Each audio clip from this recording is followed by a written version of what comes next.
తెలంగాణ ప్రజలకందరికీ కూడా హృదయపూర్వకంగా శుభాకాంక్షలు తెలియజేసుకుంటున్నాను.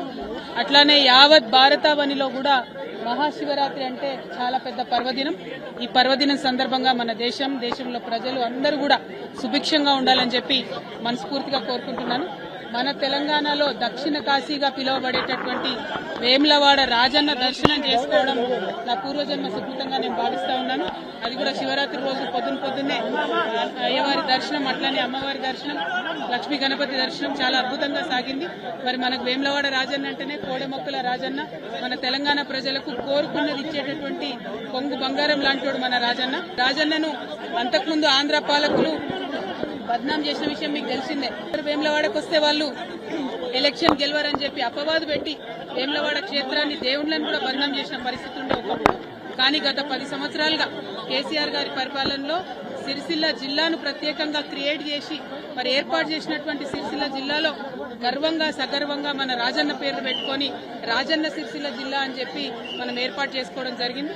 ఆ తర్వాత కూడా ఎట్లా అయితే ఇది ఒకప్పుడు రాజరాజ నరేంద్రుడి సమయంలో అద్భుతంగా వైభవోపేతంగా ఈ ఆలయం ఉండెను, అట్లానే 30 ఎకరాల భూమిని కూడా మరి చెరువు కోసం కొని ప్రభుత్వం నుంచి తీసుకొని, అట్లనే బద్దిపోచమ్మ కూడా నిత్యం అనునిత్యం బోనం ఎక్కుతుంది వేములవాడలో. అటువంటి బద్దిపోచమ్మ డెవలప్మెంట్ కోసం కూడా 10 ఎకరాలు సపరేట్ గా కొని, ఎందుకంటే వేములవాడ దక్షిణ కాశీ అంటే ఎట్లుంటుందో ఉంటది, చిన్న చిన్న గల్లీలు ఉంటాయి, ఎవరు అమ్మేటటువంటి పరిస్థితి ఉండదు.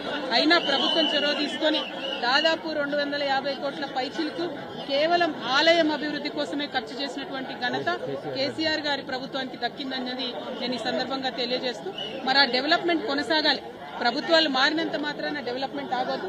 ఇప్పుడు ఏవైతే 30 ఎకరాలు మేము అక్కడ కొని మా ప్రభుత్వం నుండి రాజన్న వారి ఆలయానికి ఇచ్చినామో, మరి ఆ ఆలయంలో గుడి చెరువు దగ్గర డెవలప్మెంట్ అన్నది ఆగిపోయిందని ప్రయవారులు చెప్తా ఉన్నారు.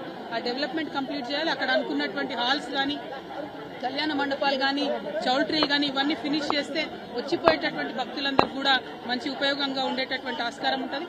అట్లనే సిరిసిల్ల రాజన్న జిల్లా అంటేనే మరి చేనేత అన్నల జిల్లా. మరి అదేవిధంగా చేనేతల కోసం కూడా అనేకమైనటువంటి కార్యక్రమాలు గౌరవనీయులు కేటీఆర్ అన్నగారు కూడా పెద్ద ఎత్తున టేకప్ చేయడం జరిగింది. కానీ అవన్నీ కూడా ఇప్పుడున్నటువంటి ప్రభుత్వ హయాంలో పడకేసిన ఈ నేతన్నకి ఇస్తా అన్నది ఏది కూడా ఇస్తలేరు. మళ్లీ సిరిసిల్లను ఉరిసిల్లగా మార్చేటటువంటి ప్రయత్నం జరుగుతూ ఉంది. వీటిని విరమించుకొని ప్రభుత్వం ఎటువంటి భేదభావాలు లేకుండా అన్ని నియోజకవర్గాలు మన నియోజకవర్గాలే అని డెవలప్మెంట్ చేయాలి. మరి మా కార్యకర్తలను కూడా సిరిసిల్ల రాజన్న జిల్లాలో బాగా హరాస్మెంట్ చేయడం, కేసులు పెట్టడం, చిన్న చిన్న వాళ్ళు టీ కొట్టు పెట్టుకున్నటువంటి వాళ్ళని కూడా మరి రామన్న ఫోటో ఉంటే తీసి పక్కనేయడం జరుగుతున్నది. ఇంత భేదభావం అవసరం లేదు.